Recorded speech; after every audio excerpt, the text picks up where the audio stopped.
It was all, and then, you know, the best thing of all happens. A little early Christmas gift. Super boost. You know, a little plus 750. Hey, plus 550 to begin with. Big bet. That's long odds. That's good payday. 100 to win 550. Boosted to plus 750. I get a chance to watch incredible, let alone Herb Street, who's been doing this for fucking 20 years at a high level. Him just kind of doing his thing, and it's just being like, yeah, that's just Kirk Herbstreit over there. Watching him work, watching all the Amazon people work, and then in that first drive, where's the ball go for Shanahan? Purdy throws it to Kittle, and then he throws it to McCaffrey. And then he gives it back to McCaffrey. Then he gives it back to McCaffrey. Then he gives it back to McCaffrey. And then Kittle scores. It was like, oh, my God, we were in Kyle Shanahan's offensive meeting room. We knew exactly what was going to happen. And when that score takes place, after how much we saw them feeding Christian McCaffrey, I knew that the Super Boost was going to hit. I thought there's no chance that any fuckery takes us out of this one. No. Purdy was a dog, sat in the pocket. George Kittle, not only a road grader, but a fantastic receiving option. And Christian McCaffrey, watching him live and in person, and we've talked about this before. I mean, let's not even talk about the composure there of Brock Purdy with a double pump fake both ways, having his back to the defense, turning around. Now you see me, now you don't. Hitting the big Kittle, the big Iowa stud with a, hey, how you doing? Keep it moving.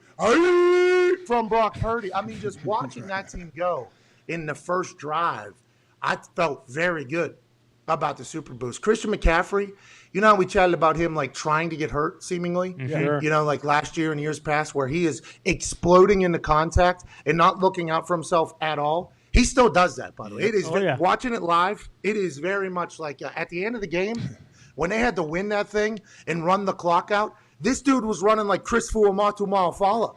This dude was running like Jerome Bettis, dude. He's obviously, there's big gaping holes with the way that scheme is and with the way the offensive line is. But at the end of the game, when they were trying to run out that clock, he was hitting 3-4 people just right into the middle of it, driving his legs. Like, this guy's a superstar. This guy's incredibly explosive, and he's not scared to do the dirty work. I love that Niners team, watching them in person. Got a little close there late. Thought we were going to have a game. If Brock Purdy's sitting in his own end zone in Seattle in a divisional game in prime time, this fucking Mr. Irrelevant guy, third down, late, in his own end zone, he delivers a strike for a first down. It's like, this guy's a guy. This guy's a guy. I don't know what they're going to do in the future. They're going to be fucked. Yeah. The Niners are going to be fucked no matter what they do. They trade the future of the program to get Trey Lance. But they also used the draft pick on Brock Purdy. And they found a guy at 262 that nobody else was able to find. I hope they are able to say, yeah, we did do that. As opposed to what normally happens, which is we traded away the farm for this guy. So let's give this guy an opportunity. Not that Trey Lance doesn't deserve it. But this dude's a ball player, man. Sliding, staying in bounds, reaching for the first down. Fucking genius. This is all the things you would hope that your quarterback would do. This dude's a rookie quarterback, has moxie. There was no chance this dude was going to play. This is like when Kirk Cousins was at the Washington football team that was formerly named something that people don't necessarily love, but there's a lot of merch still out there about. Sure. Whenever Kirk Cousins got drafted, it was like they traded the farm for RG3 at number 2. Then we're drafting you in at 4. Be a professional, trading like a starter and everything like that. It's like Trey Lance had the entire future of the company traded away for him. Jimmy G wasn't even with the team in training camp. Then he comes back hey, Purdy. Purdy just had to continue to just be I'm a guy. I'm going to train. And he's figured it out. Congrats to him. The Seattle Seahawks fans, I think that place is built to be loud. Yeah. It is built like this. Straight up. That thing is straight up bounces and down. off each other. Hey, who raised the 12 flag early on? I know there was a game I played in where Sly Stallone did it, and it got me excited. I was pumped. Not sure his connection, but... The one thing I couldn't see was the flag raising area over here to the right. Yeah, it was over here to the right. I couldn't see it. I think the soccer players? Yeah, was it the UFC guy? Because Mighty Mouse, Demetrius. What year? Was it Demetrius? He was on the field at least pregame. I wasn't sure if that was who the fan was for the game. I don't know. I do not know if it was who it was over there. I was in the middle of a convo too, but it got loud, obviously, as that was happening. It was about to be kickoff, and I was like, holy shit, this place is loud. And it wasn't filled up yet either. So there were still a lot of seats open because it's 5 o'clock local. Jeez. You know That's tough. People are coming out of work and stuff. So before kickoff, it wasn't even filled up yet. People were still getting in. And I sat in some of the traffic that everybody else was sitting in to get to the stadium, which is downtown. It's downtown. North end, I think, of downtown, I believe.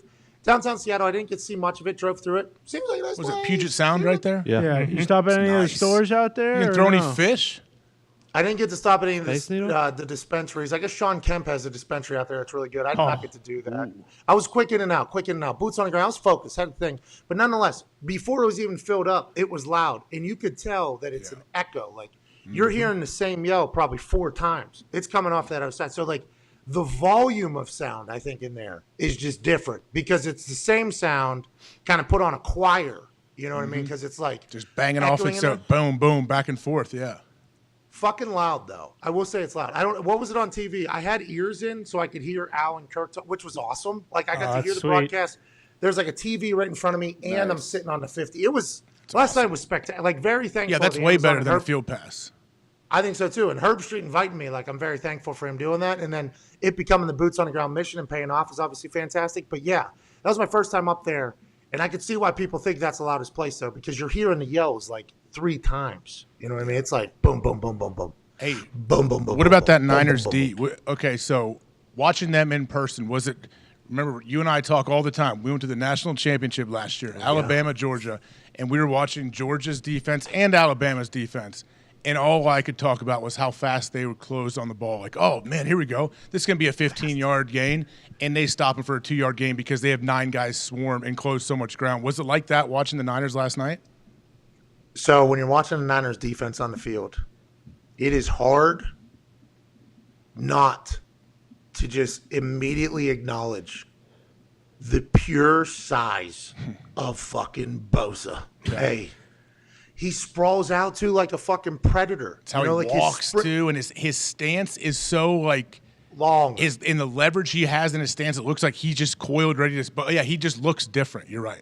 He I don't know if that's for intimidation purposes or not, but he could have probably done that. Like, he does that, by the way, on this play. I think this is the play. I'm not 100% sure. When in the game is this play? That was afterwards. That's the non-penalty. Third quarter. Third? Yeah. 9 minutes, I think. Yeah, third quarter. So he gets this sack. Obviously, everybody goes crazy. He does the shrug thing. It's fantastic. He runs over to the sideline. Everybody on the sideline's doing it back to him, by the way. Everybody on the sideline's doing the shrug right back to him like this. It was sick. The next play, he just basically submarines 2 offensive linemen and a running back and the quarterback, and is at the bottom of a pile. Pass happens, but he makes that big-time sack, and then the next play he's at the bottom of a pile. Then the next play, he's sprawled out again. He's back in. It's like there's no plays off either. If you're a tackle, who I think the guy did okay. He's a rookie tackle. I don't know what his life's going to be like forever. He's going to remember the night he had to fucking take on this thing, though. I assume he was thinking as it was lining up. His legs, dude, this fucking guy's legs are so large. And why doesn't everybody do the, like, 4-point sprinter stance where it seems like you're the longest Like, I think that's part optics, too. Like, whenever the tackle looks over, and it's like, is that the longest fucking guy of all time? He's a spectacle. This dude is a spectacle to watch every single play. But then you add in the fact that, there's Fred Warner, who seemingly has it all figured out before every single snap. Yeah. He's a dog, too, by the way. Him and DK were getting into it early. Oh, yeah. Like, there was a lot of barking early. Mm-hmm. And there was no backing off either. It was like Fred and DK get into it, and Fred did like an extra throw into the ground whenever DK was already getting tackled by somebody else, and Fred wanted to get up and give him I know you felt that at the end, and Kenneth Walker tried to walk in between him or whatever, and there was the old shoulder pad, I'm not getting off my line, walk back to the huddle. Let's not get a 15-yard penalty here, but let's do that. Fred Warner's a fucking dog. You know what I mean? He's very good at football. I think he's come on the show. He's probably incredibly polite and good human. He on the field is a dog. I mean, it is. That whole team. Greenlaw, you kidding me? That caused fumble that Greenlaw had, that was a gigantic play. Awesome. Dude, jeez. Look at the timing, though. 1 minute and 3 seconds left in the first half there. What a gigantic time. Well, not only a huge play, but the timing of this play. Send you in, all of a sudden, here we go. Let's go. It was 7-3. We're driving. Oh, now we're down 14-3 at half. That's a big blow for that Seattle team. As that ball is being scooped right there, I'm up over their head on the Seattle side this way. Watching Pete Carroll run was awesome the whole time. Oh, yeah. I'm up there in that booth right above him, going tackle him, tackle him. And when he gets tackled at the 6, it's we did it. Because all we needed was the McCaffrey touchdown at that point. Simple. It was like as soon as he gets tackled at the 6, then he has a 5-yard gain on first down. It's like, here we go. Unless they give it to Juszczyk, right? They could have gave it to Juice there, but it felt locked and loaded at that moment. The Niners are going to be a problem for anybody. And I was talking to Herbie a little bit afterwards, because the NFC, what do we got? We got the Eagles. We got the Niners. We got the Cowboys, I guess. Vikings could kind of slip back into that whole thing. Yeah, those top But 3. That's it. Watching that Niners team, I don't know how anybody beats them.